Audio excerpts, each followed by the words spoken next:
আজ ফের সিজিও কমপ্লেক্সে অপূর্ব বিশ্বাস সিবিআই দপ্তরে অভয়ের ময়নাতদন্তকারী চিকিৎসক টানা 3 দিন সিজিও কমপ্লেক্সে। এবার কি গ্রেফতার হবে সন্দীপ ঘনিষ্ঠ অপূর্ব?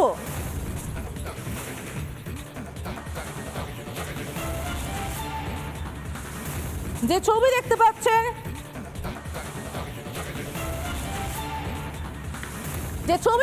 তিন দিন পর পর অপূর্ব বিশ্বাস গেলেন সিজিও কমপ্লেক্সে, সেই ছবি দেখতে পাচ্ছেন আপনারা। আজ ফের সিজিও কমপ্লেক্সে অপূর্ব বিশ্বাস সিবিআই দপ্তরে অভয়ের ময়নাতদন্তকারী চিকিৎসক টানা 3 দিন সিজিও কমপ্লেক্সে। সৈকত রয়েছে আমার সঙ্গে সরাসরি। সৈকত, 3 দিন ধরে অপূর্ব বিশ্বাস সিজিও কমপ্লেক্সে যাচ্ছেন, কি জানার চেষ্টা করছেন তদন্তকারী আধিকারিকেরা?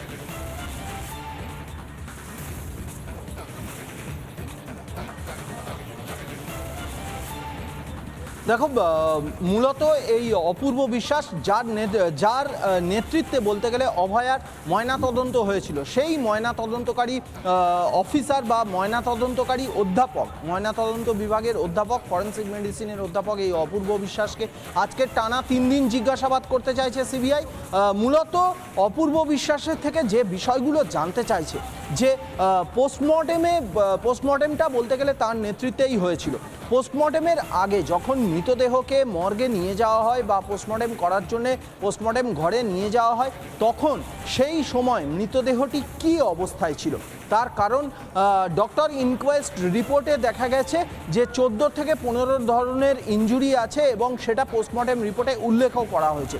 পোস্টমর্টেম ঠিকঠাকভাবে করার জন্য বা পোস্টমর্টেমটাকে কিছুটা অন্য ধরনের রিপোর্ট দেওয়ার জন্য কোনো প্রেশারাইজ ছিল কিনা, এই বিষয়টা জানতে চাইছে সিবিআই এর আধিকারিকরা। তার কারণ গতকালকে নির্মল ঘোষকে জিজ্ঞাসাবাদ করেছিল সিবিআই এবং নির্মল ঘোষ সেই 9ই আগস্ট যেদিন ঘটনা সামনে এসেছিল, সেই 9ই আগস্ট সকালবেলায় অ্যাডমিনিস্ট্রেটিভ ব্লকে গিয়েছিলেন নির্মল ঘোষ।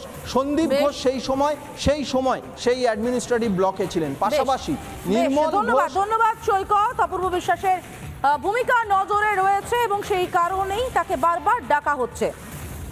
অভয়ের বাবা মা বারবার অভিযোগ করেছেন মৃতদেহ তড়িঘড়ি ময়নাতদন্ত করা হয়েছে, তড়িঘড়ি পুড়িয়ে দেওয়া হয়েছে এবং সেই নিয়ে অপূর্ব বিশ্বাসের বক্তব্য, চাপ দেওয়া হয়েছিল তার উপর।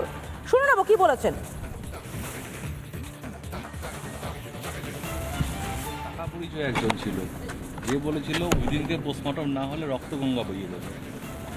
বাড়ির লোককে বলেছিল তাড়াতাড়ি করতে, পেপার আসাতে দেরি হচ্ছে না, একটু দেরি হয়েছে। বাড়ির লোক থেকে প্রেসার করা হয়েছে ওই দিন পিএম না হলে রক্ত গঙ্গা বইয়ে যাবে। এক্স কাউন্সিলর বলে একজন কেউ ছিলেন, নাম বলতে পারবো।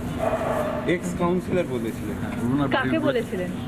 আমাকে বলেছিলেন, মানে রিলেটিভ একজন, ওনার relative, not blood related, maybe বাইরের লোক। আচ্ছা, বলেছিলেন পোস্টমর্টম ওই দিনই করতে হবে, ওই দিনই করতে হবে, ওই দিনই করতে হবে। বাড়ির ওখানে, ওনাদের বাড়ির ওখানকার এক্স কাউন্সিলর।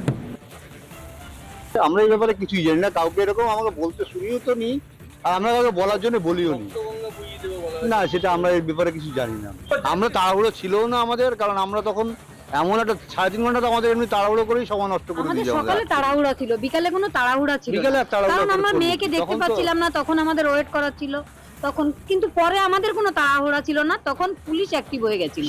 তাড়াহুড়া, আমরা তো বডি রেখেই দিতে চেয়েছিলাম। আপনারা তো আগেই বলেছি, আমরা টালা থানায়ও চলে গেছিলাম, তখন পুলিশের চাপে আমরা ওখানে তারপর বাড়ি চলে আসতে বাধ্য হয়েছিলাম।